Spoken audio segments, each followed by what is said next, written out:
ter sido convidado para esse evento bacana. Um abraço para o Paulo, que estava aqui agora há pouco no palco, para ele. E para você também que está nos acompanhando. Eu tenho certeza que você que separou esse tempo, você tem a expectativa de assimilar conhecimentos, de assimilar um direcionamento, de ter uma palavra que possa, de alguma maneira, te impactar, te ajudar, colaborar com a sua vida, com os seus objetivos. Então, esse é o meu propósito aqui também. Eu vou falar hoje um assunto um pouquinho mais técnico, não é? Um assunto mais dentro da minha área, dentro da área de negócios, mas que se conecta também com visão, que se conecta também com o nosso estado de espírito, com a nossa motivação para tocar a vida. A gente está passando um momento bem diferente. Eu acredito que o ano de 2020 para você deve estar sendo muito diferente de todos os outros anos que antecederam esse ano. Quem imaginaria no início de 2020 que tudo que aconteceu até agora aconteceria, não é? Quem imaginaria que teríamos uma pandemia, que várias pessoas morreriam, que ficaríamos dentro de casa, teríamos distanciamento social, eventos como esse, por exemplo, que eventualmente aconteceriam em grandes aglomerações, em locais com muita gente, hoje acontecem aqui de forma virtual. E que bom que acontecem aqui de forma virtual. Que bom que nós temos esse recurso que de alguma maneira nos aproxima, que de alguma maneira faz com que a gente tenha esse contato. Então, vamos aproveitar esse momento, vamos aproveitar essa ferramenta para a gente falar sobre esse assunto. É claro que no mundo dos negócios não é um mundo feito só de números. O mundo dos negócios ele não é feito só de planilhas ou somente de um lado racional, como muitas vezes as pessoas pensam. Eu me atrevo a dizer que o mundo dos negócios ele é feito 80% por gestão de emoções e 20% por técnica. É isso mesmo. Eu creio piamente que esses 80% que nós, empresários, pessoas de negócios, mesmo você na tua atividade profissional, a gestão das emoções, elas representam muito. A gente estava vendo aqui agora há pouco o Paulo falando sobre o impacto do orgulho, o impacto de uma vida sofrida, de uma vida de abusos que pode ter nas próximas gerações. Ele deu até exemplo aqui da mãe com seu filhinho de 5 anos. Ou seja, as nossas emoções podem nos sabotar de maneira profunda. Isso é fato e no mundo dos negócios não é diferente. Se o indivíduo não tem resiliência, se o indivíduo não tem perseverança, se ele não sabe lidar com as dificuldades, certamente ele vai ter problemas no mundo dos negócios. Porque no mundo dos negócios, mais dá errado do que dá certo. Nós temos mais nãos do que sims. Então, lidar com o não, lidar com o que dá errado, lidar com situações inesperadas, com uma pandemia, com loja fechada, com empresa fechada, certamente pode levar alguns a sucumbirem no fracasso ou alguns acharem soluções criativas e terem um sucesso ainda maior. Nós temos visto isso.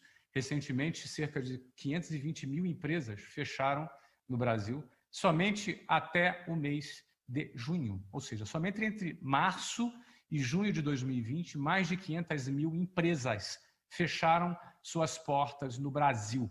Isso é um número brutal que impactou em milhões de pessoas desempregadas nesse período.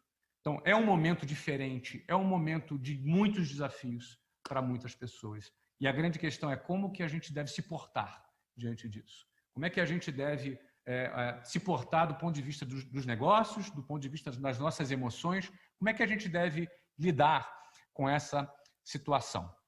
Agora, por outro lado, nós temos 20% de técnica. E eu vou me ater nesse meu, talvez até contrabalanceando um pouco com as outras palestras, eu vou me ater numa questão um pouco mais técnica, já que os nossos outros colegas estão já tratando de uma maneira bem profunda e eficiente sobre essa questão emocional. Então, quando a gente fala da questão técnica, a gente lembra daquela figura, uma figura muito conhecida no mercado, que é o idiota motivado. O que é o idiota motivado? É aquela pessoa profundamente motivada para fazer uma coisa que ela não tem nenhum preparo para fazer.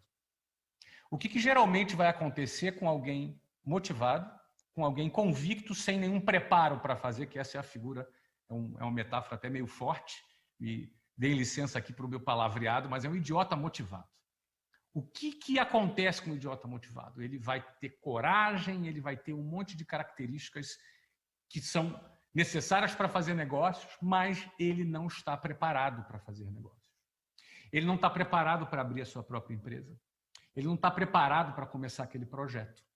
E aí ele vai engrossar as estatísticas. No Brasil, mais de 80% das empresas fecham as suas portas antes de completarem 5 anos de existência. Isso numa situação normal. Se a gente for considerar pandemia, deve ser muito pior. Mas numa situação normal, segundo o IBGE, segundo o Sebrae, 80% das empresas fecham suas portas antes de começar o 5º ano. Principal motivo: falta de gestão de fluxo de caixa. Falta de planejamento estratégico que pudesse deixar aquele empresário preparado para as adversidades. E aí, geralmente, o principal erro que leva a isso é uma atitude positivista de alguém que pensa assim: não, eu vou abrir o meu negócio, vai dar tudo certo. E aí é quando as pessoas confundem positivismo com negação. Ou então confundem fé com negação. A nossa fé, se ela for isenta de atitudes, ela é inútil, ela é morta.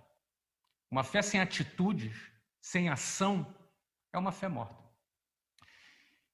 Empreender vai depender da gente ter ação.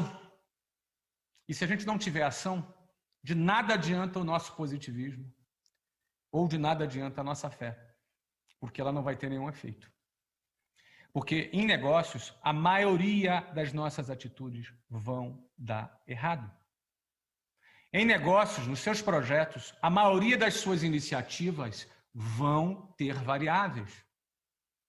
A maioria das pessoas que você vai apresentar o seu produto não vai comprar. É uma minoria que vai comprar. Você percebe? Então, se você entra no seu negócio pensando, não, vai dar tudo certo porque eu tenho fé, você está praticando uma fé morta. Porque não vai dar tudo certo. Porque não dá para ninguém. Nenhum negócio que deu certo, bem sucedido, tudo aconteceu do jeito que estava planejado. Você vai fazer um planejamento e muitas das coisas que você planejar não vai acontecer como você planejou. E aí você tem que ser capaz de quê? De ter uma emoção blindada para lidar com aquela situação, ter sangue frio, ter calma, ter criatividade para entregar uma solução. Você vai ter que ser capaz de criar uma nova estratégia que dê certo para que você continue vendendo, para que você tenha um faturamento, para você pagar os seus funcionários. A pior coisa que tem é alguém esperar que tudo vai dar certo, quando não vai dar. Muitas pessoas acham que quando alguém diz a maioria das coisas dá errado, a maioria das vendas é não, ele acha, esse cara é um cara sem fé. Porque ele confunde fé com negação. Fé não é negação. Negação é a gente negar a realidade. Fé é a gente ter expectativa que no final vai dar tudo certo. Só que no meio, se der errado, você vai ter que dar uma solução. E se está dando errado é porque não chegou ao final ainda. Você percebe o que eu estou te falando? A diferença entre fé e negação é muito importante para quem vai empreender. Porque senão você corre o risco de se iludir. E quando você se ilude, você, quando se depara com a realidade, você vai perceber que não era do jeito que você esperava e se bobear até você vai perder a tua fé. Você vai achar que Deus não te ajudou, ou você vai achar que você é um cara azarado, você é um cara amaldiçoado, você vai achar que contigo dá tudo errado, quando na verdade é normal. É normal você começar um negócio e as coisas não darem certo. É normal você começar um negócio e o teu plano não ser exatamente o que você imaginou. Isso é absolutamente normal. Isso acontece comigo toda hora. Eu empreendo há 25 anos no Brasil. A empresa que eu empreendo no Brasil tem 430 filiais no Brasil, com cerca de 10 mil funcionários. As 400 e poucas filiais que nós temos no Brasil estão fechadas até hoje na pandemia. Vocês acham que eu planejei isso no início de 2020? Você acha que os franqueados da nossa rede estavam preparados para ficarem com suas lojas fechadas, sem vender? O que nós tivemos que fazer? Nós tivemos que criar uma solução inesperada que não estava no planejamento. Nós temos uma plataforma online que virou o produto que é vendido por todas as franquias. Nós criamos um sistema de comissionamento. Nós criamos uma plataforma de vendas. Nós ampliamos as nossas vendas 6, 7, 8 vezes mais durante a pandemia com algo que não estava planejado. Alguém poderia dizer, meu Deus, a empresa vai quebrar. Poderia ter quebrado. Qualquer empresa que fica fechada 7 meses poderia quebrar. Aliás, muitas quebraram. Nós tivemos que criar algo que estava fora. Porque é normal, é cotidiano, é corriqueiro na nossa vida, na vida de um empreendedor, de quem quer dar certo num negócio, você ter que se virar nos 30. Isso é uma expressão lá, lembra do Faustão? Se vira nos 30. A gente tem que se virar nos 30. A gente planeja uma coisa e acontece outra. E isso é o normal. Agora, voltando, vai dar tudo certo. Não vai dar tudo certo. Você precisa estar forte apesar das variáveis. Você precisa estar preparado para ser criativo apesar das variáveis, senão você fracassa. E aí não é culpa de Deus. Não é culpa da sua herança genética. Não é culpa de nada disso. Você errou. Você cometeu falhas como empreendedor. Um piloto, se errar, o avião cai, todo mundo morre. Um empresário, se errar, a empresa dele quebra. Nós somos seres humanos, nós podemos errar.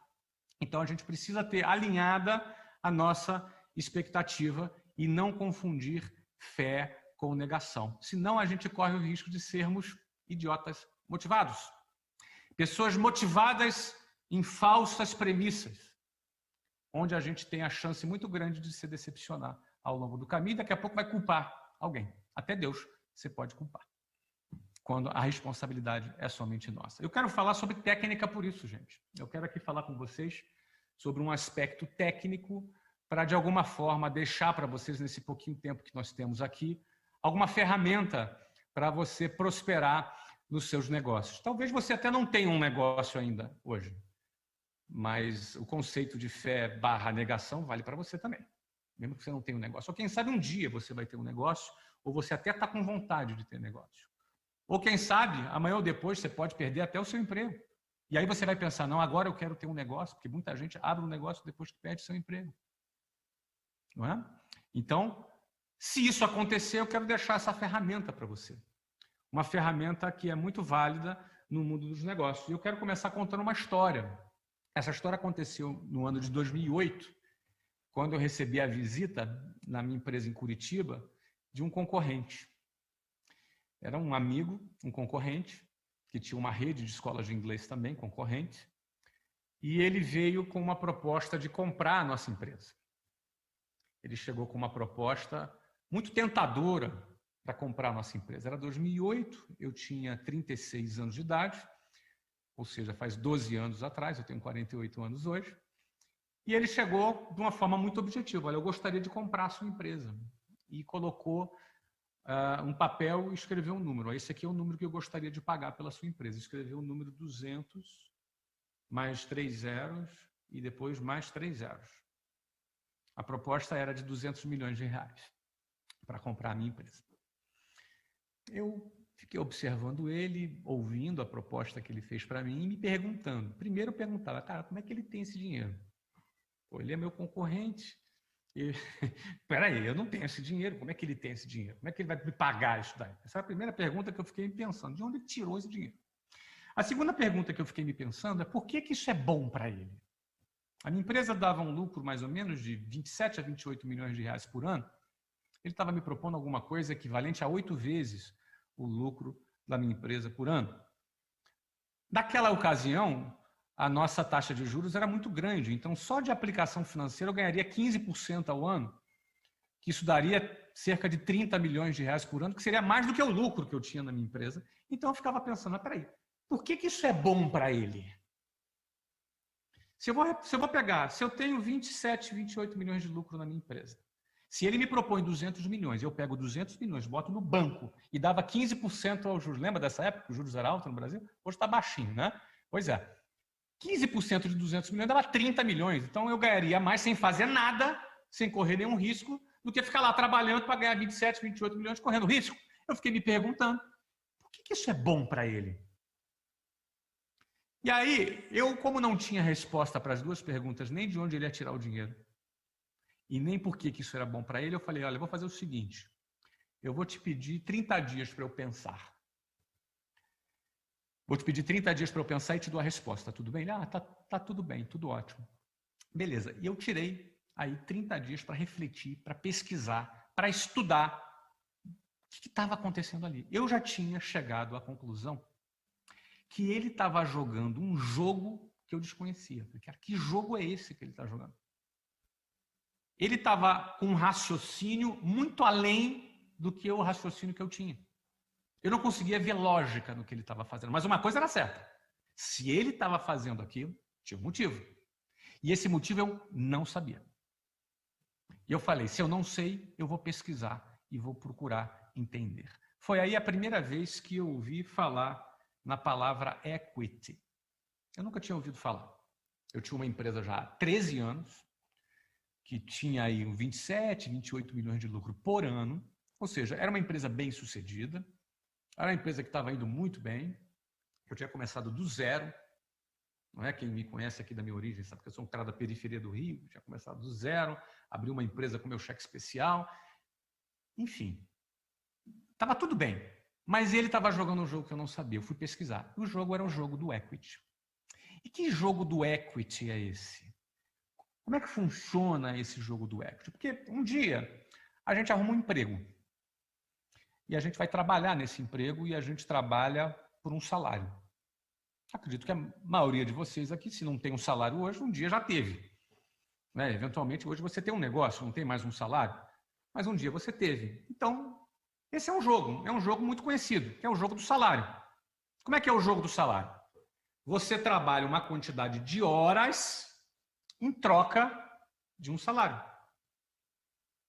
E essa hora é uma hora especializada. Eventualmente você é um médico, eventualmente você é um engenheiro, eventualmente você é um administrador. Você oferece para a empresa um tempo especializado, não é? Em troca desse tempo especializado, a empresa te paga um salário. Em outras palavras, no jogo do salário, o que você está vendendo? No jogo do salário, você está vendendo tempo. Você vende 44 horas semanais, segundo a CLT, em troca do seu salário. Você recebe seu salário, você tem fundo de garantia, você tem 13º, férias, etc. E em troca, para a empresa, você entrega o seu tempo, um tempo especializado. Só tem um problema. Nós só temos 24 horas no nosso dia. Não tem ninguém no planeta que tenha mais do que 24 horas. Todo mundo, eu tenho 24 horas, o político tem 24 horas, o bilionário tem 24 horas, você tem 24 horas, todo mundo, o militar tem 24 horas.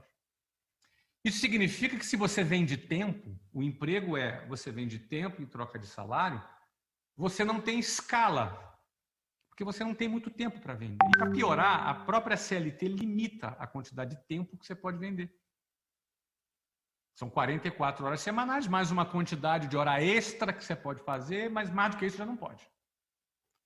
Logo, a sua quantidade de tempo para vender é escassa. Ela é limitada, razão pela qual, ao ganhar um salário, você vai ter sempre um ganho limitado. Porque o teu tempo, ele é limitado. Um belo dia, você fala assim, não, eu quero agora ser dono do meu próprio negócio. Quero abrir um negócio. Eu não quero mais trabalhar para ninguém. Eu não quero mais vender tempo, porque eu quero ganhar mais. Eu quero dar o melhor para minha família, quero dar o melhor para o meu filho, eu quero dar o melhor para minha filha. Então, eu preciso ganhar mais. E o emprego não vai me oferecer isso. Então, eu vou ter um negócio. Vou abrir um negócio. Você vai pegar um capital que você juntou, vai colocar ele em risco, vai trabalhar em cima do teu capital para transformar a compra e venda de produtos ou serviços em algo chamado lucro. Muito bem, agora você não está mais jogando o jogo do salário, trocando tempo por dinheiro. Agora você está jogando o jogo do lucro. Como é que é o jogo do lucro? No jogo do lucro, você não está limitado ao tempo. Se você faz um determinado produto, está aqui esse produto, esse mouse aqui, você fabrica isso aqui. A tua capacidade de fabricar esse produto e ter a capacidade de desenvolver canais de distribuição para você vender esse produto vai fazer com que você tenha lucro. Mas você pode fazer isso na sua cidade, você pode fazer isso em todas as cidades, as 5.000 municípios do Brasil, você pode fazer isso nos 24 estados brasileiros, você pode fazer isso na América do Sul, você pode fazer isso na Europa, você pode fazer isso no mundo inteiro, ou seja, você não está mais limitado ao tempo. O teu mesmo produto pode ser replicado e vendido em vários lugares. O nome disso se chama escala. Quando você vende um produto, você pode ter escala. O que vai distanciar você da escala é a sua competência para liderar esse processo e desenvolver os canais de distribuição para vender mais. Se você tiver essa competência, você vai vender mais e você vai ter mais lucro.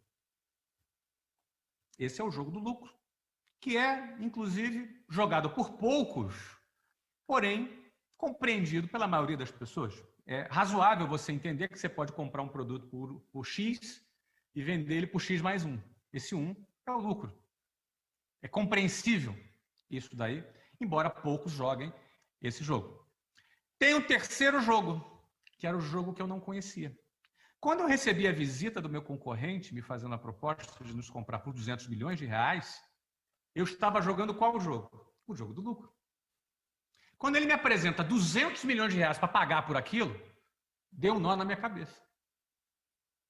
O que é o jogo do equity? O jogo do equity é o seguinte, imagina que esse produto que eu tenho aqui agora, ele imprime 1 milhão de reais por ano. Imagina isso. Tá? Esse mouse aqui, não importa como, imagina aí.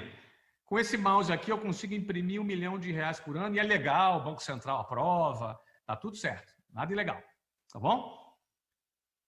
E aí eu gasto 200 mil reais em insumos, de mão de obra para poder imprimir, para poder fabricar esse 1 milhão de reais de dinheiro. Significa que eu vou ter 800 mil reais de lucro por ano.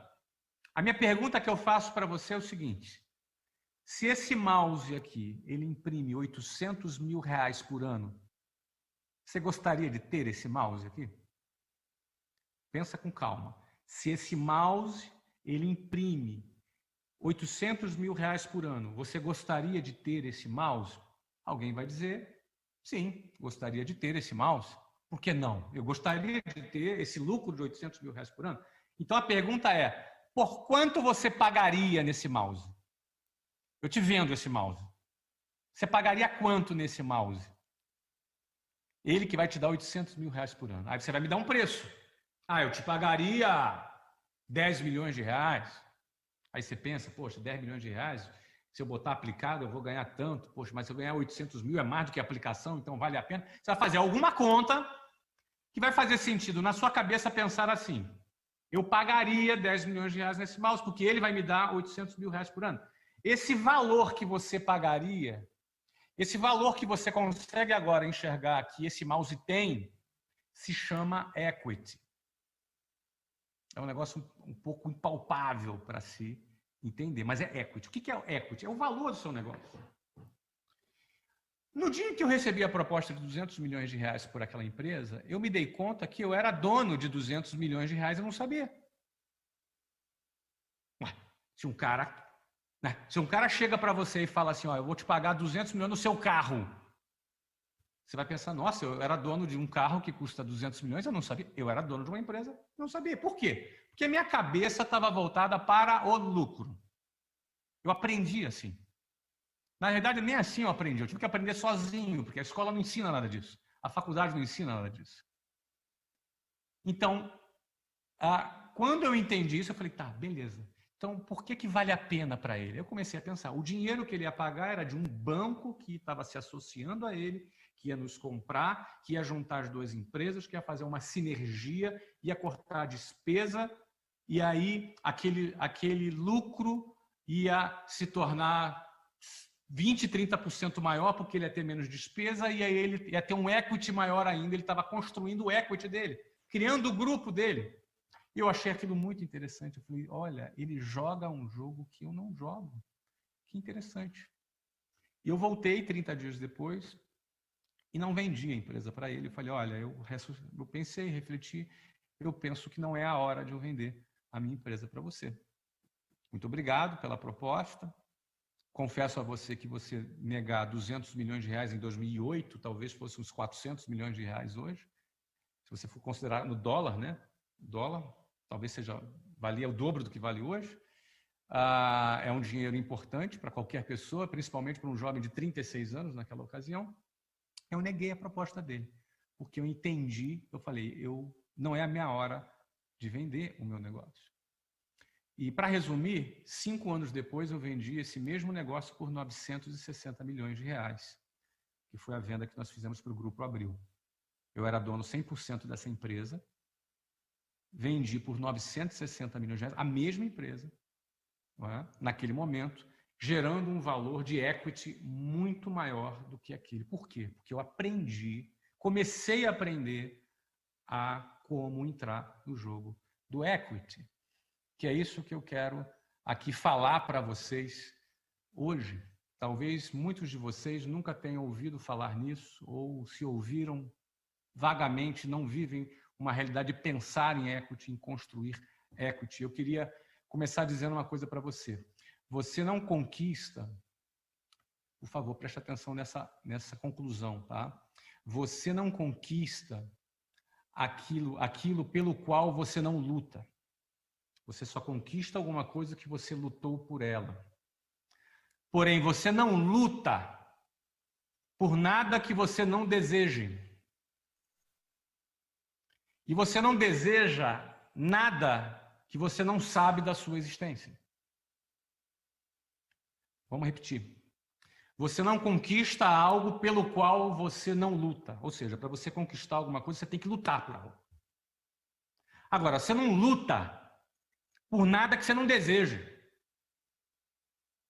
Você só vai lutar por uma coisa que você quer muito. Você concorda? Mas você não vai desejar algo que você não sabe que existe. Por exemplo, ou que você não existe, ou que você acha que está fora do seu alcance. Um exemplo. Eu, na minha adolescência, nunca sonhei em ir na Disney, por exemplo. Hoje eu moro em Orlando. É até uma ironia, não é? Porque a Disney é patrocinadora do meu time aqui em Orlando. Orlando City. Tem 52 patrocinadores, um deles é a Disney. Mas quando eu era adolescente, eu não queria ir na Disney. E o motivo era muito simples. Eu era de uma família bem simples da periferia do Rio, e ir à Disney era algo tão distante da minha realidade. Fazer um passeio na Disney era uma coisa tão fora da minha realidade que eu sequer desejava aquilo. Eu tirava da minha frente. Aquilo era muito fora da minha realidade. Ou seja, você não deseja aquilo que você acha que está fora do seu alcance. Ou você não deseja aquilo que você sequer sabe que existe.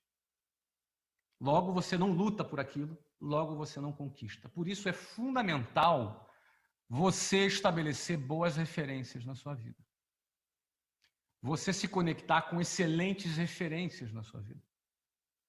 Boas influências, boas referências para influenciar a tua vida. Porque a partir do momento que você tenha boas referências, você vai ter acesso à existência de determinadas coisas que você vai passar a desejar.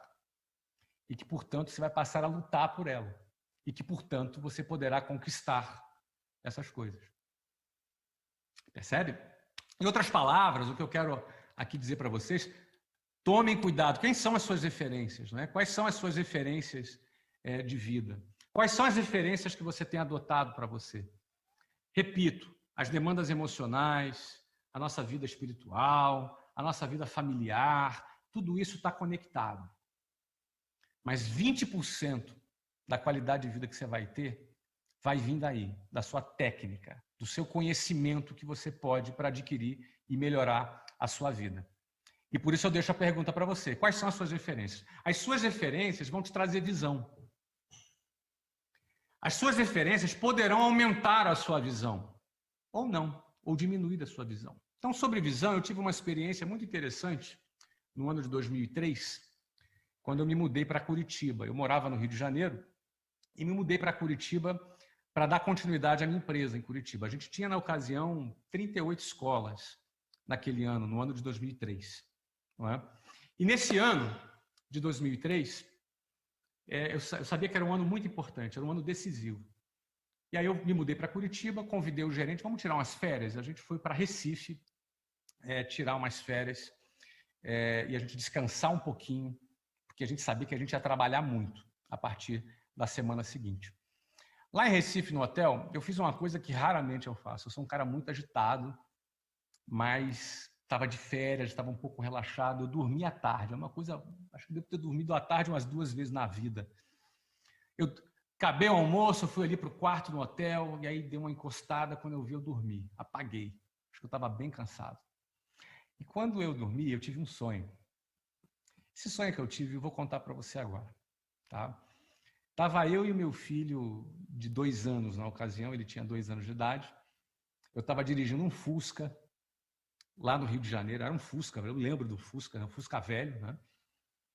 E a gente estava subindo, quem é do Rio vai conhecer, uma área chamada Grota Funda, que é uma serra que a gente sobe da Barra da Tijuca em direção a Campo Grande, que era a área que eu visitava ali, alguns amigos, na periferia do Rio de Janeiro. E era de noite. E Rio de Janeiro, à noite, às vezes é um lugar muito perigoso, a Grota Funda é muito escura. E o meu Fusquinha lá, eu tô subindo ali a serra com eu e meu filho no meu Fusquinha. Num dado momento, o Fusca morreu. E aí eu deixei ele descendo na banguela assim. E aí eu encostei mais na frente. E quando eu paro o carro, morto, eu saio, eu vejo que tinha uma rapaziada ali, não muito legal ali, parecia ser traficante, sabe? E eu falei, nossa, tô eu e meu filho aqui com o carro enguiçado no meio de uma gangue. Não era uma boa ideia, né? Fiquei preocupada e desci, agindo com naturalidade para falar com o pessoal, para pedir ajuda. Quando eu olho para trás, o Fusca começava a sair uma fumaça, uma fumaceira assim, sabe? E aí eu me dou conta que ele ia explodir. E aí eu comecei a ficar preocupado, comecei a gritar ao meu filho, Breno, sai daí, Breno, sai daí. E aí eu lembro que o Breno era pequenininho, ele ficou em pezinho e pulou com as 2 pernas, assim, para fora do Fusquinha. E quando aí o Fusca explode, explodiu, cara. Quando explodiu, aquela fumaça engoliu assim o Breno. Eu estava numa distância de uns 5 metros, mais ou menos, do Breno. E eu olhei aquilo e rapidamente eu pensei, cara, se eu não pegar o Breno agora e resgatar ele, ele vai morrer ou queimado ou sufocado pela fumaça. Só que eu não enxergava nada. Ceguinho. E aí eu lembro que eu não tinha o que fazer. Não tinha o que fazer, não tinha o que fazer. Aí eu tive uma vontade assim. Eu queria ter um poder de esticar os meus braços como se fosse um elástico, assim, e fazer um abraço assim na fumaça, e aí onde quer que o Breno estivesse, eu o encontraria e eu o puxasse. E aí eu me lembro, naquela fração de segundo, que eu pedi a Deus um poder. Me dá esse poder. Me dá esse poder dos meus braços se alongarem e eu poder salvar o Breno. E aí no sonho eu ouvi uma voz me respondendo assim, abaixa. Me dava uma ordem, abaixa. Aí eu deitava no chão. Quando eu deitava no chão, por debaixo, entre a fumaça e o chão, tinha uma frestazinha assim. E eu conseguia ver os pezinhos do Breno. E aí eu olhava debaixo da fumaça e via os pezinhos do Breno e saía correndo naquela direção e agarrava o Breno, salvava, abraçava assim o Breno, sabe? Salvava o Breno. E aí a mesma voz falava assim, visão vale mais do que poder. E aí eu acordava. Acordei assim à tarde, assim, nesse sonho de aventura, e com aquela voz assim, visão vale mais do que poder. Eu já estou finalizando aqui, e eu vou finalizar da seguinte forma. O que eu quero dizer com tudo isso?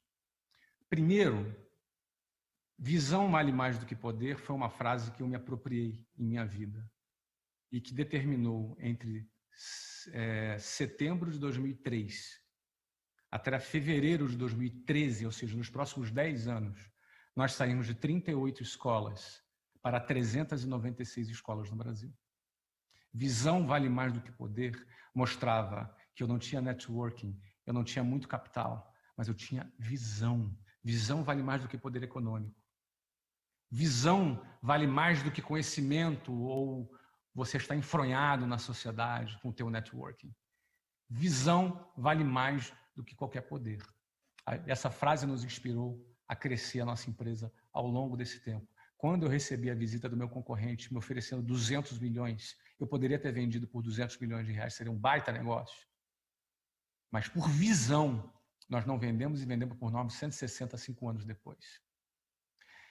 Referência que eu falava para você te traz visão. A oportunidade de você participar de um evento como esse aqui e ter acesso a pessoas que vão te trazer uma nova referência te traz visão. Cada palestra que você tem aqui tem a chance de trazer para você visão, ampliar a tua vida, a tua visão em áreas que você talvez não conheça. Talvez venha aqui um empresário maluco aqui falando de equity, de não sei quantos milhões, e eventualmente você está pensando, mas o que eu tenho com isso? O que você tem com isso é que o meu objetivo aqui é aumentar a tua referência. E que, por consequência, é aumentar a tua visão. E aí eu posso dizer para você que visão vale mais do que poder. Talvez você não tenha poder. Talvez você não tenha dinheiro. Talvez você não tenha capital. Talvez você não tenha nem experiência, não tenha conhecimento. Mas se você amplia a tua referência, você vai ampliar a tua visão. E você é um cara que não tem limite. Às vezes você está aí buscando poder. Mas o que tu precisa não é o poder. O que você precisa é a visão. É a visão para salvar o teu negócio. É a visão, no meu caso, para salvar o meu filho, no meu sonho. É a visão para salvar o teu casamento. É a visão para salvar os teus sonhos, seus projetos, seu relacionamento com os seus filhos. É da visão que você precisa. Percebe? E a visão vem de referência. Então, em primeiro lugar, parabéns por buscar conhecimento. Parabéns por buscar aqui esse conhecimento nessas palestras que o Piero está oferecendo. Não é? Parabéns mesmo. E segundo, busque mais referências. Pessoas que, sabe, busque pessoas que sejam mais fortes que você, que estejam num nível maior que o teu. Busque pessoas que, de repente, você eventualmente se afastava porque você tem algum complexo, algum tipo de dificuldade, ou vergonha de chegar perto. Não, é justamente dessas pessoas que você tem que se aproximar para ampliar a tua referência, para ampliar a tua visão. Isso em todos os sentidos da sua vida. Para você ter ideia, só para finalizar o exemplo do equity, um amigo meu acabou de vender a sua empresa. Ele vendeu por 700 milhões de reais. É um jovem de 30 e poucos anos. Uma empresa que ele abriu há um pouco mais de 15 anos atrás. Ele fabricava bermudas no seu próprio apartamento para vender essas bermudas na academia. Essa empresa virou uma rede de lojas chamada Reserva, que foi adquirida pela Arezzo essa semana. 700 milhões de reais. Se ele tivesse que botar no bolso 700 milhões de reais vendendo bermuda, quanta bermuda ele teria que vender? É só o equity que traz esse volume, que traz essa escala, que faz alguém projetar o que ganharia em 10, 20 anos para valor presente e te dá uma vida abundante agora. Então, eu quero trazer esse conceito de equity para você, mas junto com esse conceito de equity, que não vale só para negócios, vale para a tua vida. Quanta coisa a gente pode perder por falta de visão? Quanta coisa a gente pode jogar fora por falta de visão? E às vezes a gente pena na nossa visão porque a gente se acomoda, fica em casa, a gente se acomoda, a gente não busca se relacionar com outras pessoas que podem nos ampliar e nos acrescentar. Então, parabéns por participar desse evento. É uma forma de você buscar conhecimento, é uma forma de você expandir as suas referências, expandir a sua visão. Mas não fique por aí, não. Termine esse evento, cola nas pessoas, vai estudar, vai buscar aprender. O equity é só um exemplo que eu quis aqui deixar para vocês no dia de hoje.